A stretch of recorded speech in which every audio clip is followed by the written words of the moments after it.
Without question, it has just sat there right off Interstate 20 for thousands of travelers to do a double take and then make a face daily. It's been 7 years since minor league baseball vacated Fairgrounds Field. The weeds have grown and the wood has rotted, and so has some people's vision of Shreveport because of it. But a dream has surfaced. The kind of good stuff that could bring baseball back, not just to Fairgrounds Field, but to every backstop in the city.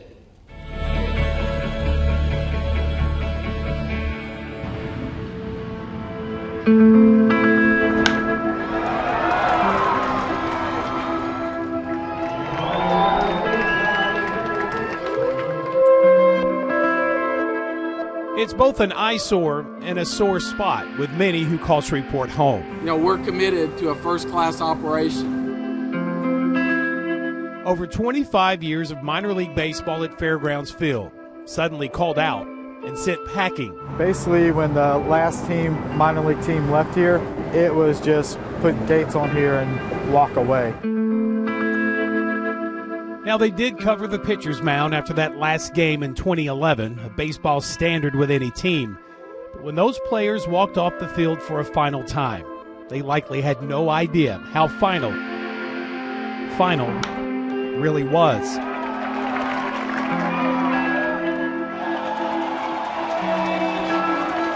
This field, now far from a dream, looks more like a complete nightmare. I see this and I'm like, oh yeah, this is no big deal. We can handle this. Except to this one guy trained at finding gems, even when they're hidden behind broken windows, holes in the walls, and a view hidden by a tree, at least from row D, seat 6. I've been in real estate for 24 years and I've seen a lot of foreclosed properties, so this is nothing, you know. Realtor Shayne Sharkey isn't your typical baseball fan with a pipe dream. Get this. I never watched the captain's game. I didn't grow up with it. No. Yes, call him out if you want. Shayne is among the thousands and thousands of you locals who did not park your butts in those seats and did not actively support yet another Shreveport sports team to take their balls and go home to someone else's home, to someone else's city. But this stadium's owned by the people of Shreveport. But now he's leading a team to right past wrongs and paint that fence, cut the grass, and dare clean up all that lurks far beyond what the eye can see. The initial situation with the stadium is to take care of the bats that are here, and not the ones that you swing, the ones that have wings. An estimated 30,000 bats and the disease and fungus that comes along with that. But before you write this off as just another wasted effort destined to strike out like all others, just wait until you hear why he wants to do it. When God's involved in a project, it's going to come to fruition. And until you hear who else is on his team. I'll be honest, doing a story about baseball, I didn't think I'd be sitting talking to you in the business. I'm telling you. Hoping to deliver this home run of an idea to clean up this, let's admit it, this total embarrassment to the city of Shreveport. When I drive by the field now, I feel a little disappointed. Unlikely teammates, perhaps. Bishop L. Lawrence Brandon of Praise Temple Church, one of the largest churches in inner city Shreveport. They see, we have this empty space that's chained up. What is going on with this city? In a lot of ways, baseball is a reflection of life. And realtor Shayne Sharkey, whose son Cullen played baseball at the private prep high school, Loyola. We met, we hit it off. But they've got this one very big thing in common. For us, God's driving the bus. The Lord was in that room with us while we were praying. Months before their initial meeting, truly the last thing on Shayne's mind was baseball at Fairgrounds Field. I was driving down I-20 in mid-March. I just found out that Miss USA was going to be coming to Shreveport and they were going to have it at the Hirsch. He says as he drove past the Hirsch, his eyes then locked on its next-door neighbor to the east. At that moment where I was just complaining, God just quietly spoke to me to start talking to people. I realized that there was a lot of people in this area that want to see something happen with Fairgrounds Field. And yes, in full disclosure, I'm one of those people. I love baseball. I played baseball all throughout my younger years. And I've since coached baseball even long before my baseball-loving son was ever born. And yes, I have quite the hat collection at the house.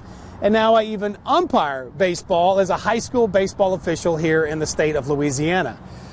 What Shayne's trying to do here is not bring back minor league baseball to Fairgrounds Field. That ship has long sailed.